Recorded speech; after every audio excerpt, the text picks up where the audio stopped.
This episode of Grade 43 is brought to you by On Trajectory. See where your money is taking you at ontrajectory.com. Do the math. 5 kids. 3 dogs, 2 cats, 1.5 fish, Do teenagers count? and a lizard. 13 guitars. 17 years of formal education. 19, but who's counting? 2 middle-aged men 2 middle-aged on men. a podcast. Get off my lawn. And a whole bunch of misguided ideas. It works out to something like Grade 43. 43rd Get off my lawn. grade. All right. Okay. Wow. Yeah. Episode 10? Episode 10. Stop it. This is actually when we go into the prequels. Once we hit episode 10, Oh. we get into, like your origin story, my origin story. If they're as bad as Anakin's, then maybe we're doomed. Yeah, and then there'll be like a little Splinter movie of Pockets that we'll go into. Pockets. Wow, that was the best cold open we've ever done. We just like fucking did that. Yeah, just did it. Now we're doing it. We're getting more comfortable with this whole thing, I think. So it's good. Do we have any follow-up right now?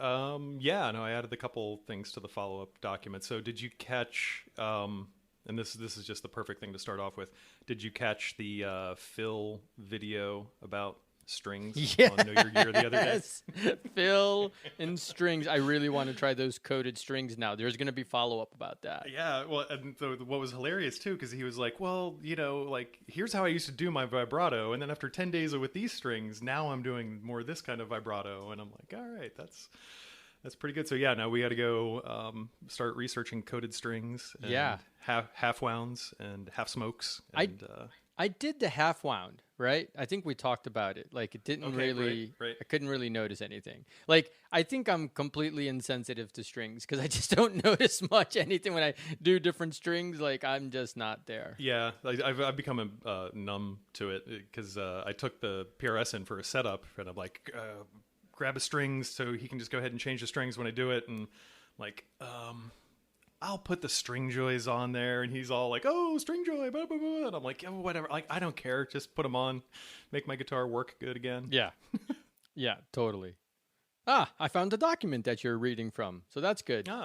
Excellent. We're working from the same script here. All right. Yeah, so that's the show. Thanks for joining us this week. And I'm actually laughing at all the bullets you put on here. I can't wait for us to get into this.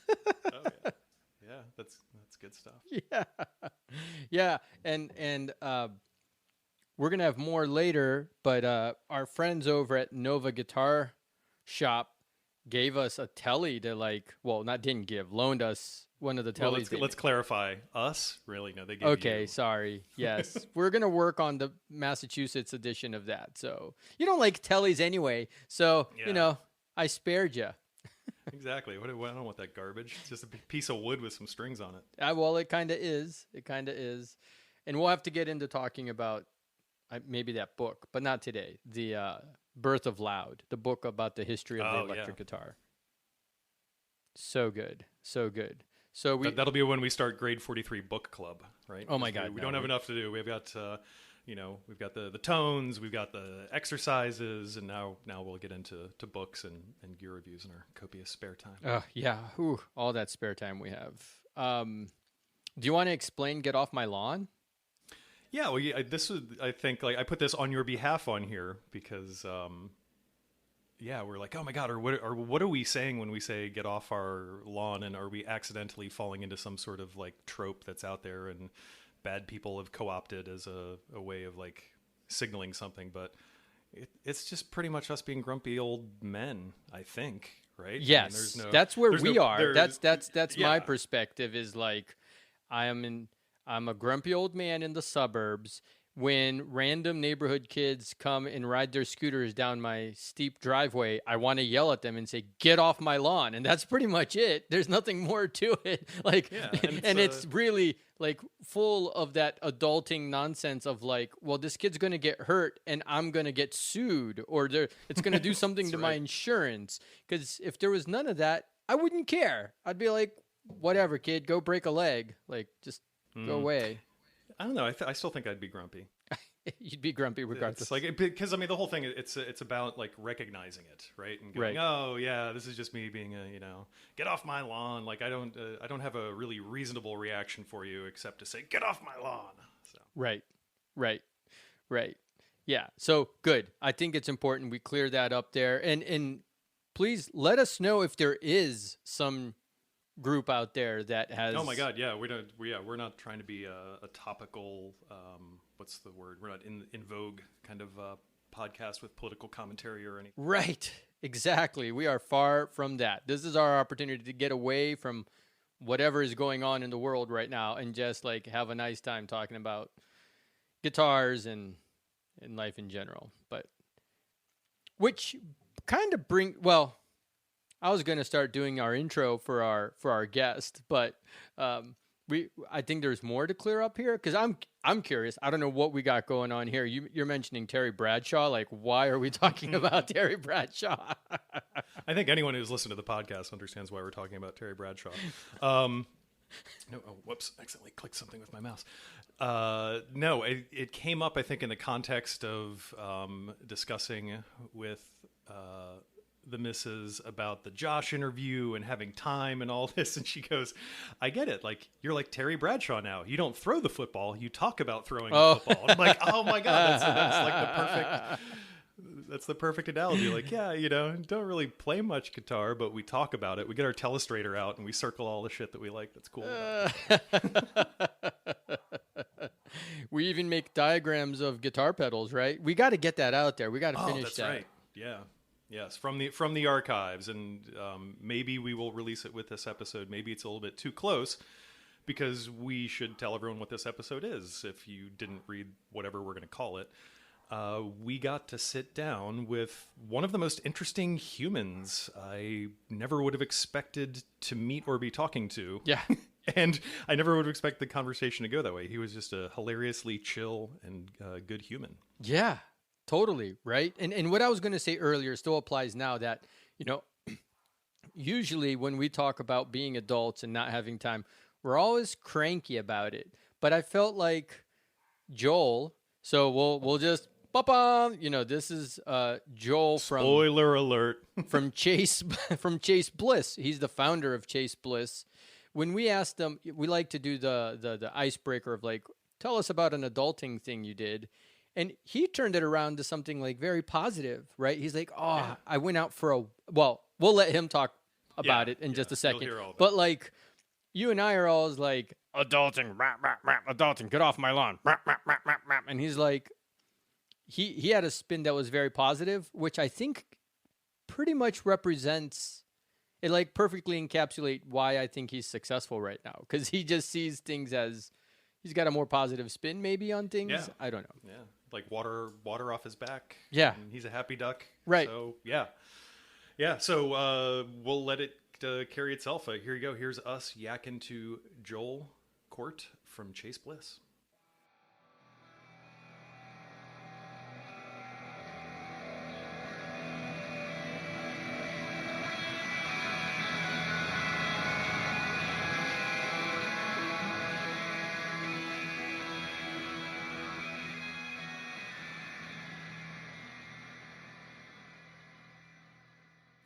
It's a rare feat to combine the curiosity of an engineer with the passion of a creator, and to choose to run a company the way you want it to be run, not the way the world expects it to be run. And on top of that, to pull off making amazing things that people want and that bring them joy.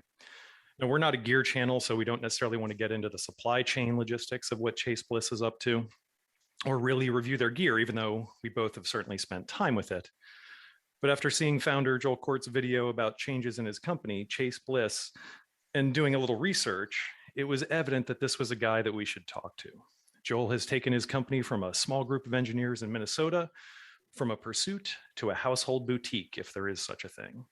And now he's taking it in an entirely different direction and going direct to consumer. What makes this interesting to us anyway is not so much the economics, though there are many thought-provoking details around that, but it's very much the direction of a driven and passionate and compassionate leader who likes guitar and creating things just as much as you or I, and is willing to walk the walk and keep true to his vision. So please welcome adequate musician, compassionate boss, father, and dare I say it, thought leader, Joel Korte. Welcome to the show. Woo! Wow, thanks so much for having me. That was that introduction made me feel great. Awesome. That's what we want. Everybody happy and comfy here. I think there were even some things said in there that are like we can even start joking about, because I think I've seen you and maybe the folks at JHS joke about. But before that, something we always like to do, because we like to interview folks that kind of live in the same world we do, of like parenting as well as doing all the other wonderful things we do with creativity and work and whatever it might be. And so we like to do a little icebreaker around like adulting and like, you know, for example, I'll give, tonight, actually, I have to like, we're going to head out on vacation. And as an adult now, I have to do things like pack throughout the day during my lunch break and then cram everybody into the car at 7 p.m., which is what we're going to do, and go, as opposed to how I would have done it when I was like, a single guy 20 years ago. So like, that's like the marathon we're in right now of 3 days of kind of packing, getting things ready, planning meals with the other family, and blah, blah, blah. Do we have all the tickets and all this stuff that we never had to do for ourselves, but we do for our families. And that's like my adulting thing today. Is there anything this past week or couple days that you kind of had to deal with there, Joel?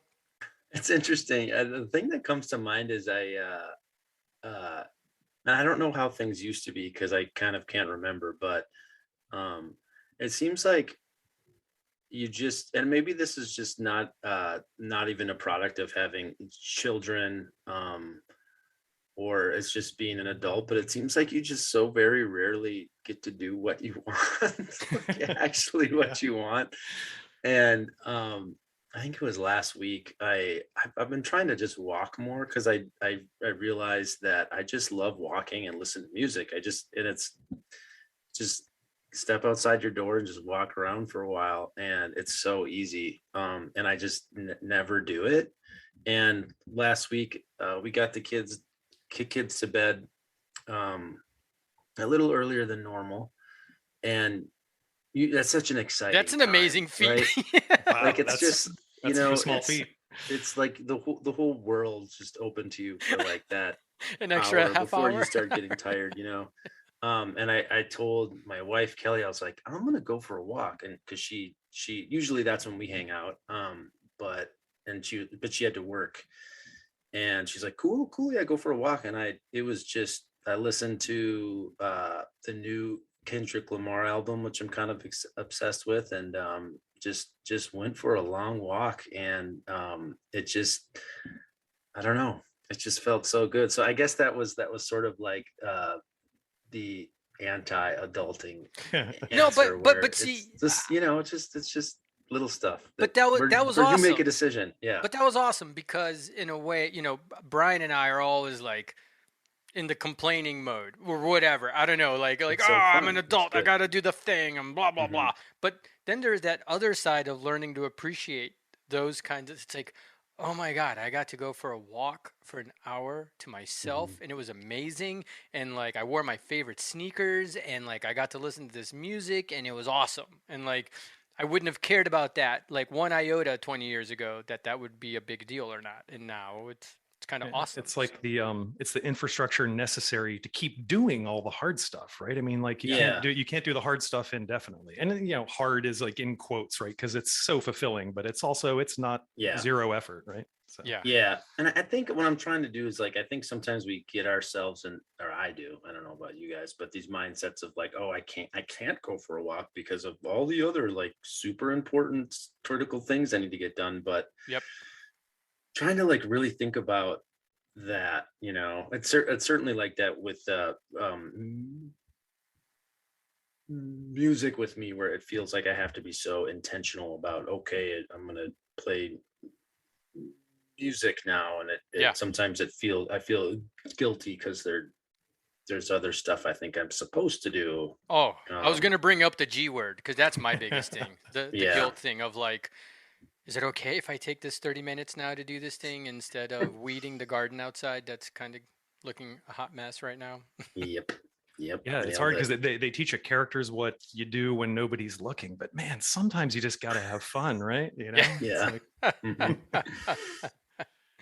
but that kind of gets into some of the even the questions that we have, because, well, you run a business of, you guys, y'all produce pedals, guitar pedals for folks. Chase Bliss creates these really amazing, very unique sort of pedals. But at the same time, you all take the time to do things like create videos or create, like cartoon, like animated videos even, that are actually really pretty funny. And like your Joel videos, your Joel Ventures, which I gotta say, in a way, for me, that video, at least I saw the very first one, it kind of made me think of, like, if I took a video and I put it through a Chase Bliss pedal, that's what would come out. Yeah. Right? It kind of had that. It had like, bloop, it had these like little glitches and things, and it was like, oh, this is like the mood or something like that.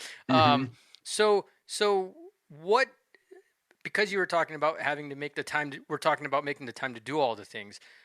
How do you all like bring that all together of making all this extra stuff for communities while still running? How do you justify that? How does that work? Yeah, talk about the guilt thing. Right. Well, one thing I should say, I usually say this on podcasts. I don't really feel the need to, but I just say it anyway, is that I'm a person who stutters. So sometimes if I make sounds like that, it's not like an audio discontinuity. It's just the way that I speak. But for sure, I'm feeling like less and less the need to say that on podcasts, because I'm really quite comfortable with my stuttering my speech. But I kind of like to do it still, because there might be someone who stutters that is listening right now that thinks they can maybe won't be comfortable doing a podcast, and it's just I don't know. It's just, I like to normalize stuttering whenever possible. Yeah. But yeah, I loved that question. Actually, Joel Ventures sometimes feels like a guilty thing, but I'm just like, I got to do it, because whenever I make an important thing to me personally part of the business, then it like has to get done. So as part of that whole Joel Ventures YouTube series, which in a nutshell is just Joel, that's me, trying to spend more time playing music, because since starting the business and having a family, it's that time seems to just shrink. And so ended up spending a bunch more time working on stuff when we just my band recently made a record in Nashville, which was super cool.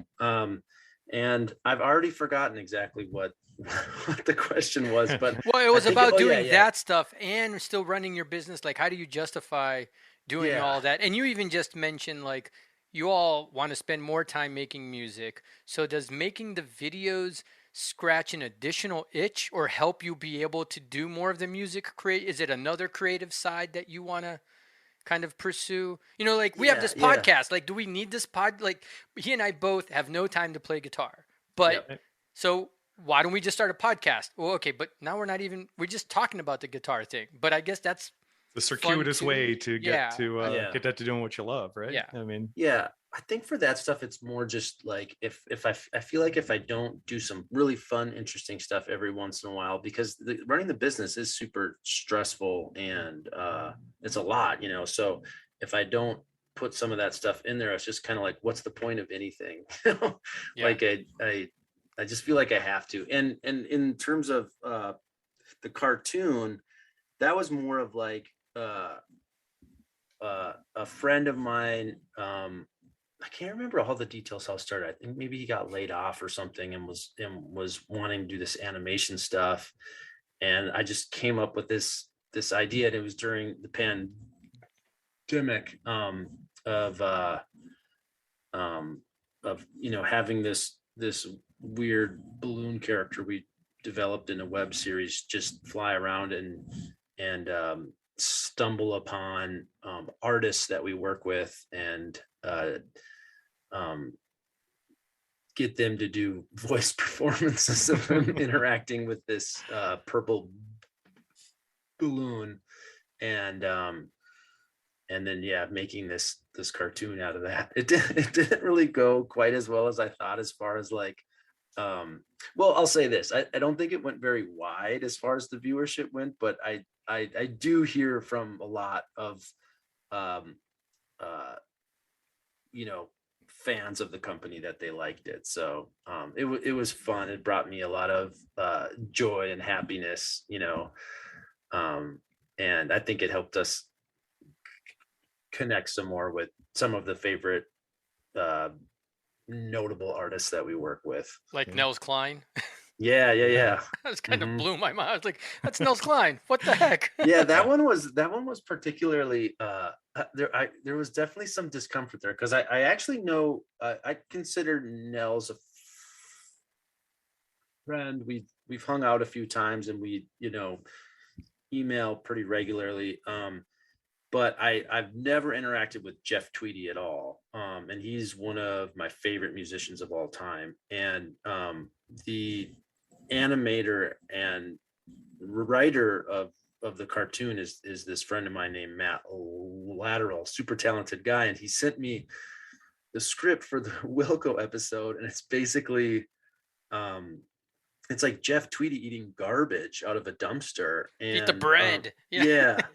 And so then I don't know, like one of my musical heroes, and sending the script to their management. And I was like, and I just felt really stupid. But then, I don't know, a couple of weeks went by and I'm like, oh shit, that's not going to happen. And then they just sent back the audio files and it was Jeff. Like, he did it so brilliantly. And like, even like eating the bread garbage, he must have, like, while he was recording, like ate a cracker or something to get, like, I was like, gosh, I can't believe this. This is it. I just was just laughing, just That's crying amazing. Almost. How it was so fun and made me so happy. Yeah, I mean, I think that's like one of the draws of your, I'm going to call it a brand, and that's like a terrible word. It makes it sound like you have a whole, like a think tank thinking of it, but like it's the fun. It's why you put the flying faders on the automaton, right? And things like that. It's like there's a lot of fun to be had all around the periphery, as well as in like the center where you're going for like the main thing. So that's really cool. Yeah, it's weird. One time I had this other person in the industry, and usually everyone's so nice. This guy can be kind of cranky, and he's just like, what's with the balloon stuff? It makes you look weak and stupid. And I was just like, man, I don't know, man. Is Jeff Tweedy and Ed O'Brien sending you audio files of themselves eating garbage? Right. I don't know. I think it's working out. It is interesting how there's that aspect of, like, we're all afraid sometimes to try new things, or like when we first started the podcast, I find that like Brian is much more grounded than I am, and I am kind of like, well, why don't we just email the guy? Yeah, it'll never work. Just gonna say yes or no. He's like, well, they're whoever it is, and I'm like, okay, yeah, I'm just gonna do it anyway. And I'm like DMing people on Instagram, and they're like, well, we'll come on your podcast. Yeah, okay, it's worth it, because the worst case scenario is just, maybe your pride's a little hurt, but like usually people say yes. Yeah, the worst one is when I get ignored, but that's okay. I just keep and that happens to me all the time too. I'm sure it happens to everybody at every level to some extent. Everyone has somebody that they think is like special, and we'll ignore them and make them feel bad for a few minutes. Yeah. I think I've got like the opposite of like the whole, like, Gil, I'm like, oh, like, why would they listen and all that? Like, if I never ask, then they never know that I'm an idiot. Right. Yeah. But I mean, that's a compelling argument, but I mean, it's kind of, I don't know. I know I brought up stuttering earlier, but like one of the big things for me to realized with that whole thing is like the easiest way not to stutter is just not to talk. Right. Yeah. But I mean, that's kind of a bummer. Yeah.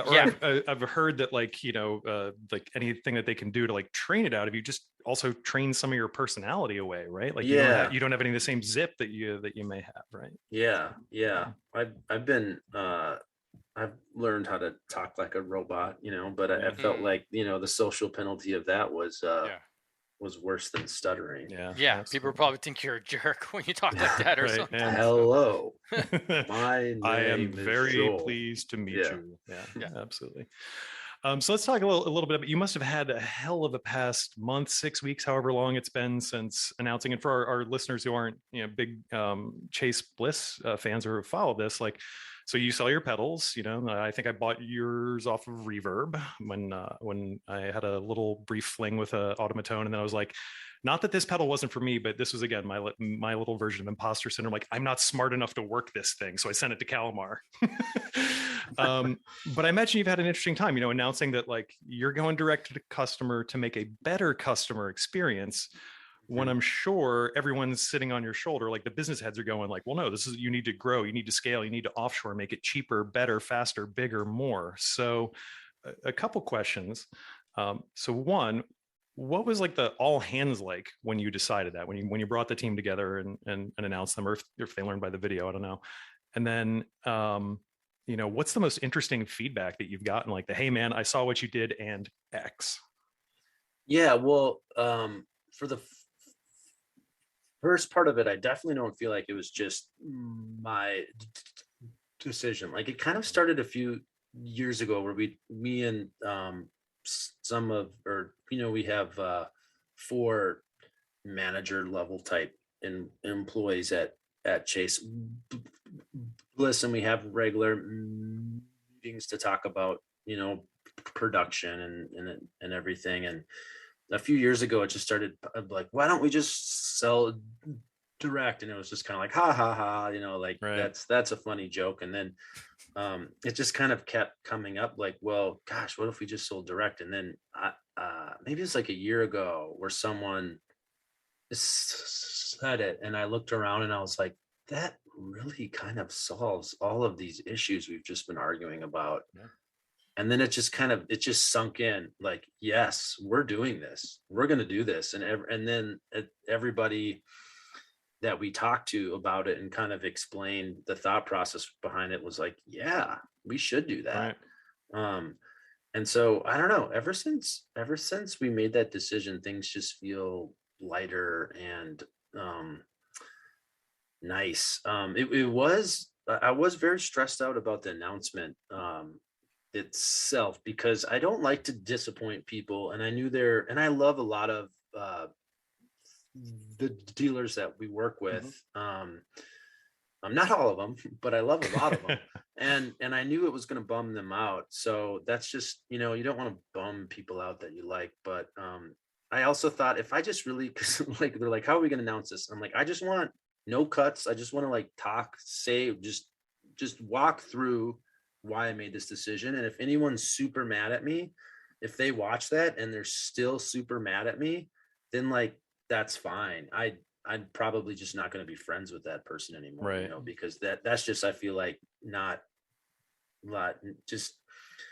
it's just not being empathetic and just totally, like, okay, there's a person that this is the right decision for them, whether or not I agree with it. And right. I think it actually, I mean, we had a few people that were horrible, but mostly most like 95% of the dealers were either like, dang, that's a bummer, but I get it, or hey, you know what, I'm glad that this is working for you.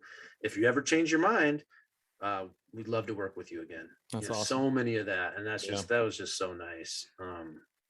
It seems like it's like so many people get wrapped up in the kind of person that you want to be, right? When they provide that kind of like negative feedback, like, well, why do you care who I want to be, right? It affects me, right? So yeah, that's good. Yeah, I mean, there was some weirder stuff like, oh, you're ruining brick and mortar retail or something, and and it's like I'm pretty sure I'm not. I'm pretty sure that this is a phenomenon that's not isolated to what works for me as a human, me and my small business. But, yeah. So in I think it was in that video or maybe something else on the website, like you fully recognize that your stuff is not for everyone, right? Which I think is kind of rare, right? So do you think if you were making something more ubiquitous, like, I don't know, what's the most ubiquitous pedal out there? Do you think like that would have had to change the story if it were just like, yep, everyone gets one of these? I mean, obviously that'd be a harder thing to accomplish, but do you think if you didn't have that attitude of like, here's what I'm making, if you love it, come get it, and I'm good with that, do you think if we're more like just you had 99% of the market, it'd be different? Maybe, yeah. I mean, I look at a company like JHS, for example, and I think that even though we're taking the exact opposite approaches, I think for our respective brands, it's like equally 100% the right fit, because they make a lot of stuff where it's like, this is a tube screamer, this is a chorus, this is a delay, where so I don't even think they sell direct at all, or at least the last time I was on their website. I think it's just like it's all through dealers, and it makes sense. It's like they have this amazing YouTube show and all sorts of educate. They provide all sorts, or Josh provides all sorts of value for not only his customers but for the industry, consumer as a whole. And so there's all this goodwill around that value, and then they make a lot of stuff that could be, your first delay pedal, your first reverb pedal, your first tube screamer, and why not have that in tons and tons of stores everywhere? That $99 that makes so much sense. Series that they came out with, amazing, right? Yeah. And like if I'm a beginning guitar player, and I'm looking at like, or not even a beginner, but like someone that's getting into guitar pedals and thinking like, where do I start? Like, why wouldn't you get a JHS pedal? Because, you feel a connection to the company, their service is going to be good. They're easy to get, presumably. I don't really know. I'm assuming they are. And that's, I think, super smart and makes a lot of sense. Whereas, with us, it's like, we're making like, this niche upon, it's like it's already a niche industry, and then we're making like the niche of the niche thing. Right. Yeah, you really are. It's like super. That's really interesting that you brought up Josh of JHS, and how like the two of you have such different companies, but both of you also really, really focus on community. I think like extensively. I mean, Josh's museum collection of guitar pedals and how he talks about it, it's just like awesome to see and hear all of that. And I've had my own company. It was a small company in Brazil for like teaching English and stuff like that. And now Brian and I have this podcast, and part of what we want to do all the time with our businesses and the things that we're trying to do, not that our podcast is even a business right now, but it's like engaging with community. Like that's what I mostly want. Like when we have someone on Twitter replying to something we said and they have feedback, I'm just like, oh, this is so awesome. This is exactly what I want. I want to meet more people. I want to have a community, because community to me is like what life is really all about. And like music, right? It really gives you a lot of community. So, but you and Josh both like, I feel like invest heavily in it. Like recently you released, are they called Chase tapes? The Chase Bliss tapes, the collection, the compilation. Habit tapes. Thank you. Sorry. They're all made with the new Habit pedal. And so the first Bandcamp release was like 10 artists that are people and then the next one is going to be like all community driven, right? Like people are submitting their thing less than 3 minutes, whatever it is. We can share links to that later in the podcast, and people are doing so. Like all this takes time and money and things that take away from business, but they're also like critically important. But I mean, I don't know how many times I've seen people start companies and they're like, okay, later we'll get to that when we have money to do it. Yeah. But like there's a little bit of like, how do you decide? How do you do that? How did you do it? At least I don't. You can't speak for Josh, but like, what is it like to? How do you start like fostering that community, and when does that start to happen? I mean, I think it's always a balance, even for us, but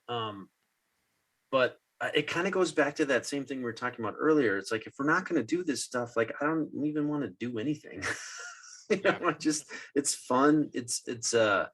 I want to have that connection with the customers. I want to see how people are using our products, and it feels good. And I think it's we're trying to really focus on being welcoming and inclusive, and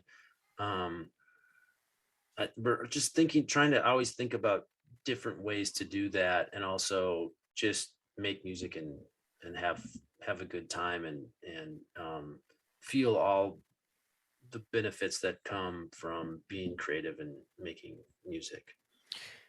So I think I have the same question in a different way. I'm going to try to see if I can say this, and I'm not going to get into like, how do you show me your balance sheet? Because I don't understand how you're doing this thing or whatever, but like, and neither of us understand balance sheets. Yeah, right. That's right. I do a little bit now, but not There's really. Some of that too. But like you create like high quality things that require that you employ people to do them, and like, you also still have to make pedals, and you have like margins, and like, so how are you just able to hire amazing people who are willing to go the extra mile? Or like, for everyone that works there, it's almost like a tech startup where it's sort of everyone's life, but maybe in a healthy way. Like people just spend all their time thinking about it and wanting to do it. And it's like a lifestyle. You were able to somehow create this lifestyle and company for this group of people so that you can output this and stay in business. It's actually all pretty normal on that front. I think at some point, I kind of had the theory that, I mean, there's so much stuff out there. I look at like, getting back to like the kids thing, there's so many toys out there that are just so junky. And I just had the thought a lot, like, gosh, I would I think a lot of people would pay way more for toys if they were actually like not plastic pieces of junk, Yeah.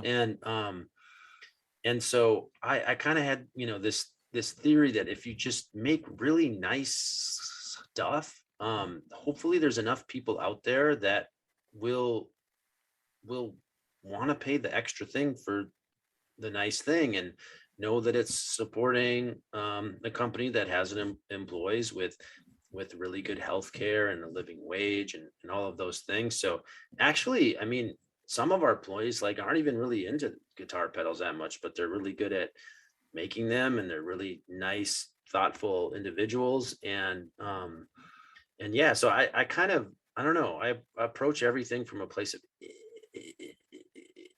empathy. I've worked a lot of different jobs that I haven't been crazy about, and I hourly is a really big thing for me. I don't, if people are working overtime, which is always sort of on the table because we're behind all the time, but I don't want even for engineers and things like that. I if people are working extra hours, I just want to pay them for that. Otherwise, I just feel weird. Even, I think,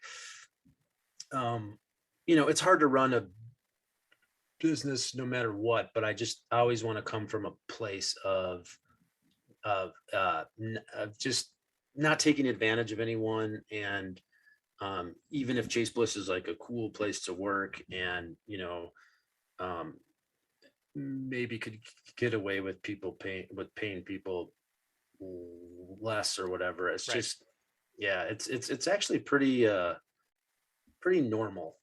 Obviously, we employ a lot of people at Chase Bliss that are obsessed with guitar pedals, but like I said, it's not a requirement by any means. Yeah. Do you think from the technology, or whatever the right term for it is, I guess that is the transistors and the wires and stuff like that, do you think you and others like you, I mean, JHS may have this problem as well. Do you think you have it harder these days because of like the knowledge available to people? And then also, I kind of feel like there's an element to Chase Bliss and why I like it and why my mind was blown when I got an automaton, because like pedals weren't a thing that I was really aware of, but like everyone can just get on the internet, they can look at stuff, and like somebody can, you know, wire together stuff and go, aha, I made my own tube screamer, right? So people know a little bit more about how the sausage is made. So you have to make like tastier sausage, or you have to come up with a new idea of sausage, right? I think it used to be like that, but I think it's not anymore. Like, again, like the JHS example, it's like, yeah, if you want to build your own pedal, awesome. But like, it's gonna, for your time and your materials and everything, for like less than whatever JHS is selling you for, that's going to be you're going to have to want to do that. That's a tough value proposition. You certainly can. And for us, it's like, you're going to have to learn how to write code. It's, I mean, I like, people would always say like, aren't you worried about like, you know, China ripping off your designs and something? I'm like, I don't think they're going to make any money, because it's just really hard to do what we're doing. No one's getting like super rich or anything. So it's just, it's like, be my guest, I guess. I don't know. I kind of feel weird saying that, but like we work really hard. The stuff we do is complex and challenging. And if someone else wants to do it, it's just hard. It's different from like, I can pay you pennies to file fret ends on guitars to make that guitar cheaper than the guitars over there. Like, you can't really do that with that kind of professional knowledge, I guess, that's needed for what you all do. So I saw something about, I think it's your dog Cooper, and you all have stuff coming down the pipeline. Oh yeah, and all we this actually, and everything. I can tell you everything. Yeah, I wanted to open that up for the last couple minutes of like whatever you want to kind of talk about. Yeah. So the dog Cooper is actually one of our employees' dogs, Tom Majeski, and he used to run this pedal company called Cooper Effects, named after Cooper. That's right. I remember this now, when you all joined together. So we joined forces, and we're releasing the first pedal that he's worked on since starting, and it's this it's really interesting because it's the pedal is called Generation Loss, and it was kind of, I don't know, kind of a phenomenon. Like, people really liked it. It was hard to get, and you know, it was really in demand, and so he actually like reimagined it, which terrified me at the beginning until we decided we were still going to have the old version of it in the pedal, so you can flip a switch, and it's the old version that everybody loves and is familiar with. And then he made this new version that really, he's been working on it for like a year, but it's been great because he hasn't had to run a business. It's like all he's been doing, and it really simulates all different varieties of tape degradation and lo-fi sounds. And this is our the very first time we've done a stereo device in our smaller sort of classic format. That's almost kind of a meme at this point with people. Like, when we come out with a pedal in that format, they'll just ask, is it stereo, to sort of like just be roll us.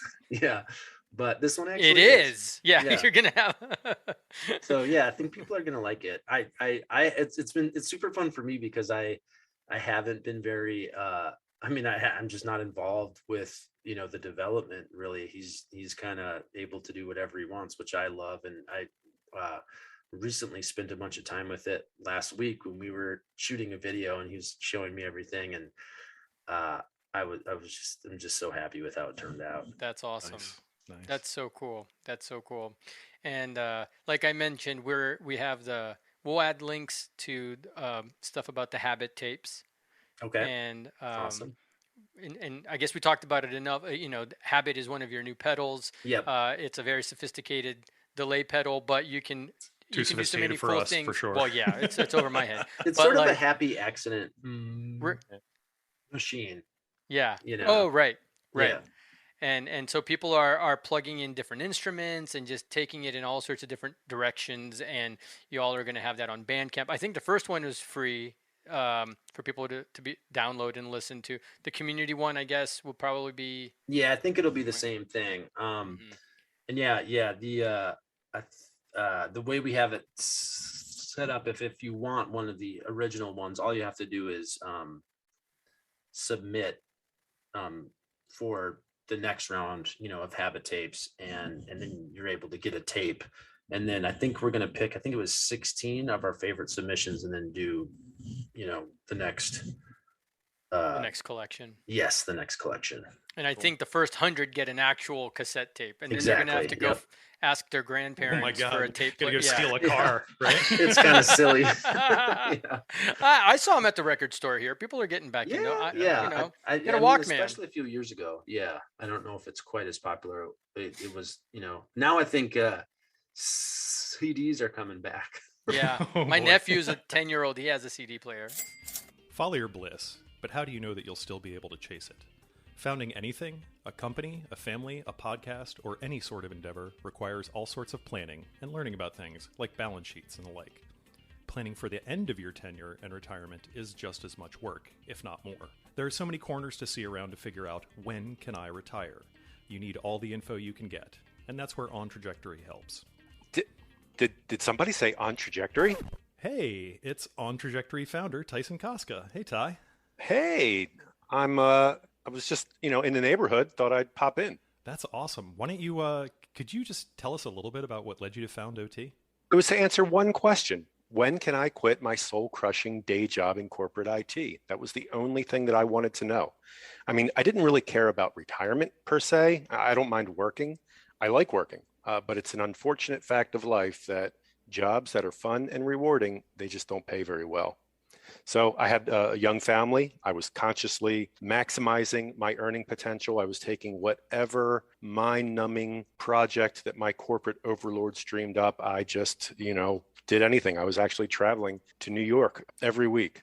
But you can do almost anything as long as you know where the finish line is. And that was the impetus behind OT, to just see that clearly in the future. Ironically, the search to answer that question is what allowed me to actually leave the corporate world. And now I work on Trajectory full time. I will wake up in the morning sometimes just eager to get back at my computer and try to figure out more ways to make this long-term financial planning thing easier and easier for people.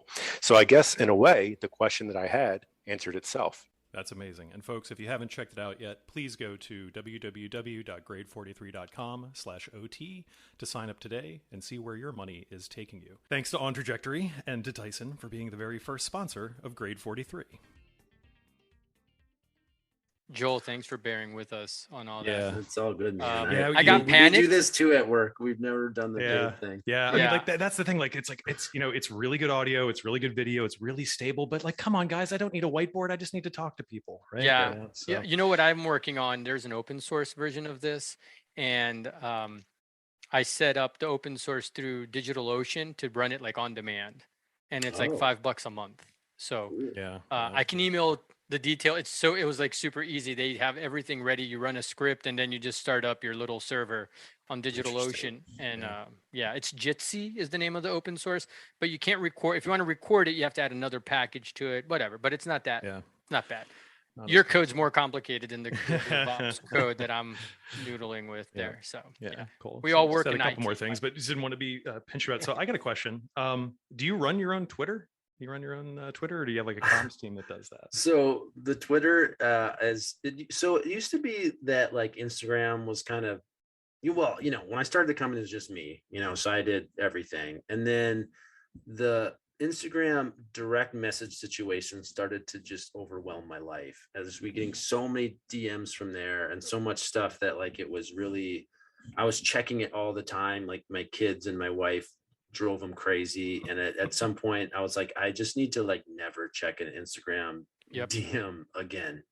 And we didn't really have anyone on staff that it was really appropriate to take over. And then I was kind of complaining about it one day to one of the managers, and he was like, I think my wife would really like to do that, and she's a musician and she hates her job. She doesn't hate her job. I shouldn't say that. It was just she was ready to move on. Right. She hated some aspects of her job. Sure.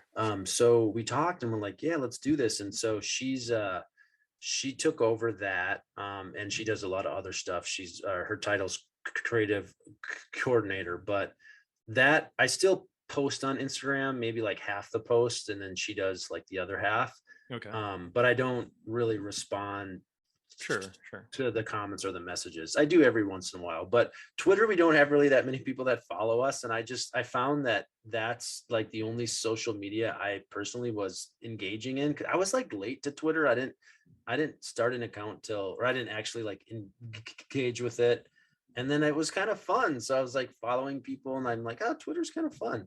Yeah. I suck at Twitter. Awesome. So I have a follow-up question, because then that means then it is true. I think that you posted the thing the other week about watching Star Wars with the kids. Oh, right? Yeah. So when we watched another movie we watched the first half of episode 1 last night. Oh, nice. So I gotta say, how are you training your children? Because I'm trying to train my children that like it goes Rogue One, Star Wars, Empire. That's like your Star Wars thing there. So Empire's the best, right?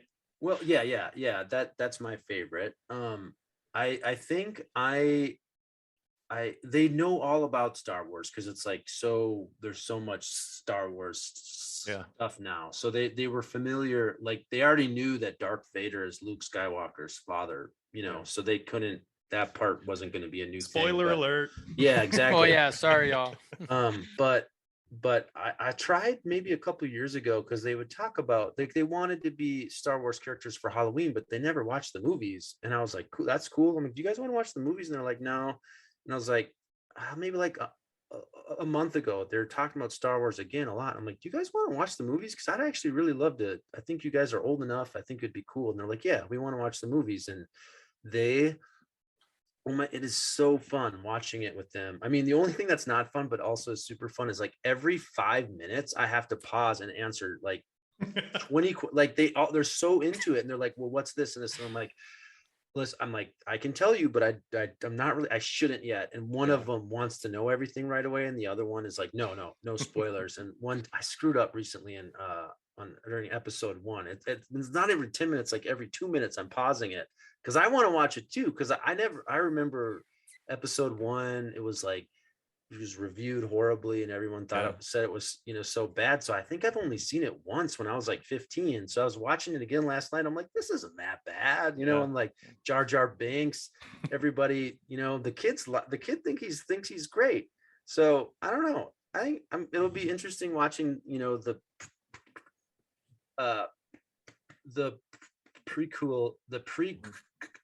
prequels again, with the kids because, I don't know. It's just fun watching them watch it. Really. Oh yeah. It's amazing. It's amazing. It's like it's endured, right? It's like yeah.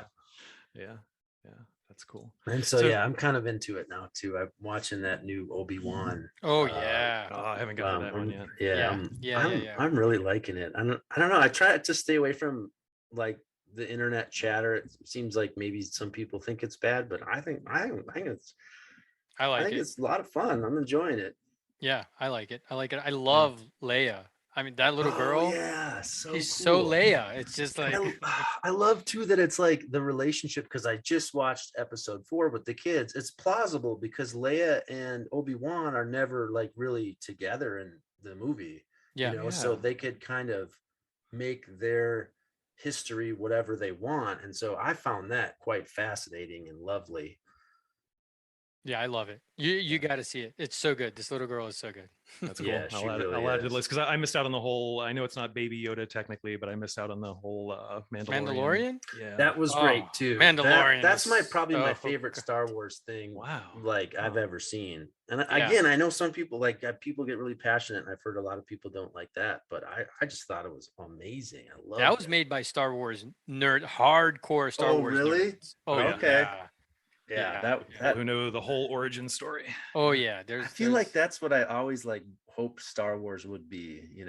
It's like that show. That's what one of the producers is all about. He wrote all the Clone Wars and all the other stuff too. So he's like, you know.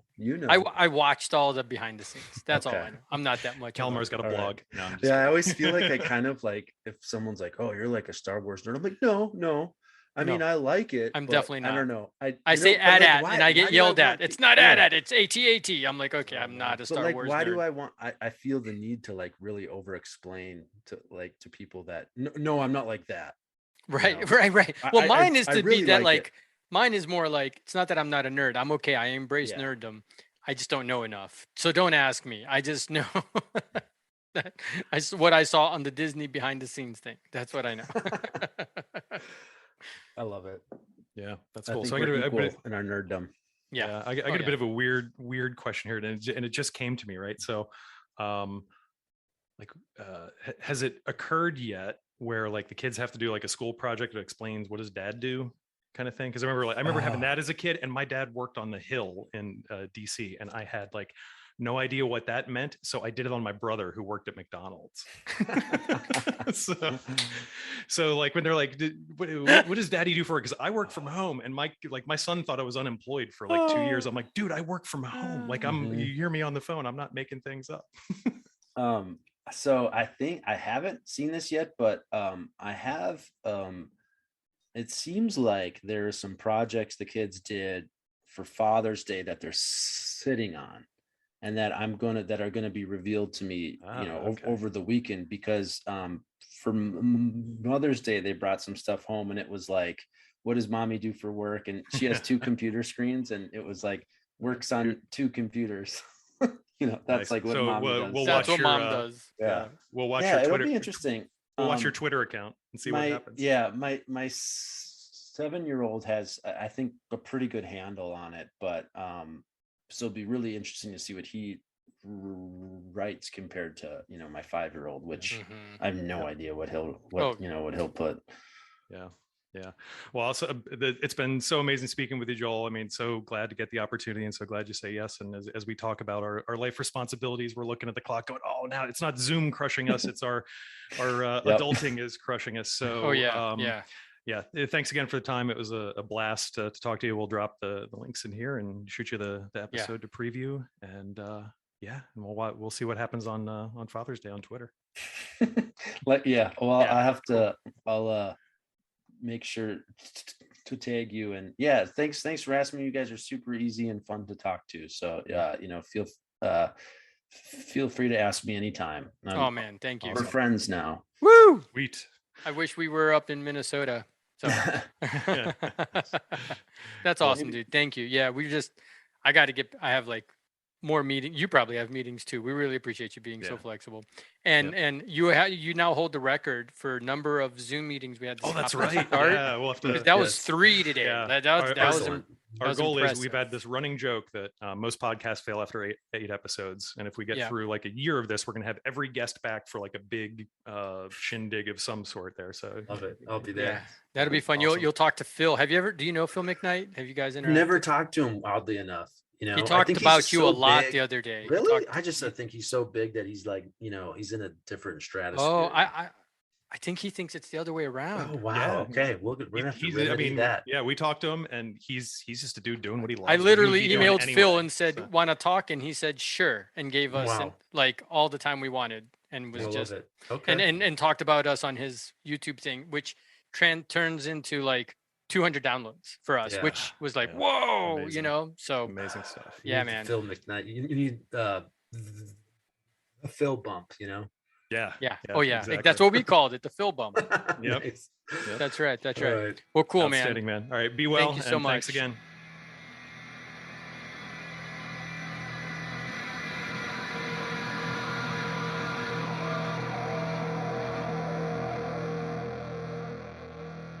Wow, dude.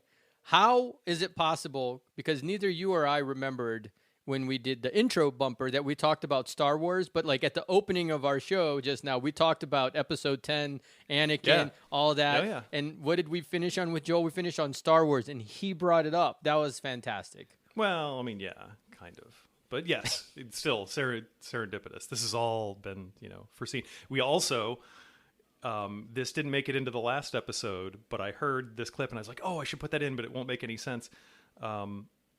He is our all-time Zoom champion for the number of Zoom meetings we've had to go to. Yes. In order to finish the interview. And I have audio of you saying this like a month ago, going like, oh, that'd be great. We'll talk to Joel. Man, we'll probably need like 3 or 4 Zoom sessions to capture it all. And you were actually spot on. That's so funny. Yeah, man, I feel like I'm really enjoying our interviews, and I think our guests are too, because we're not just asking them probably questions that they're very used to answering. Yeah.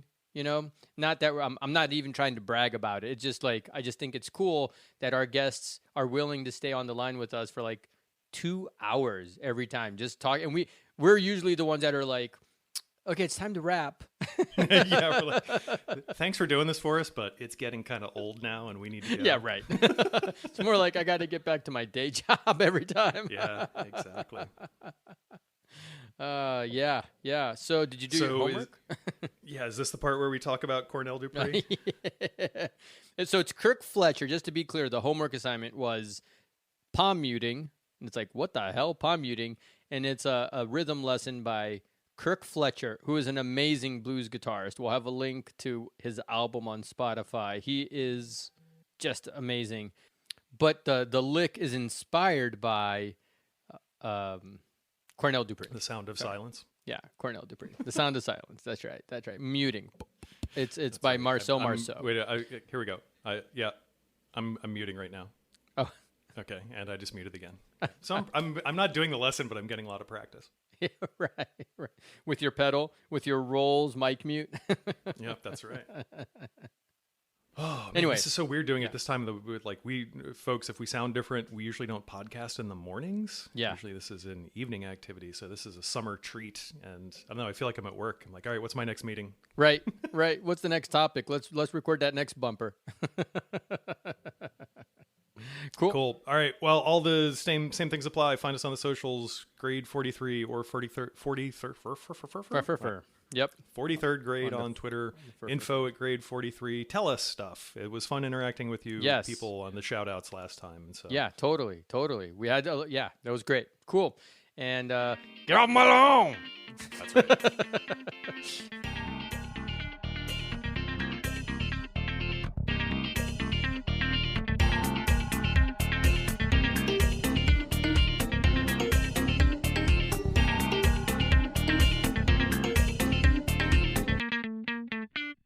Yeah, money, not really something. She's like, I have a penny. Maybe I could buy a toy or whatever. It's like, okay, we're not there yet. We got. Yeah, he wanted to buy a gas station for $100 yesterday. Oh, like hey, a toy gas station or like no, an like business? A real gas station. Yeah.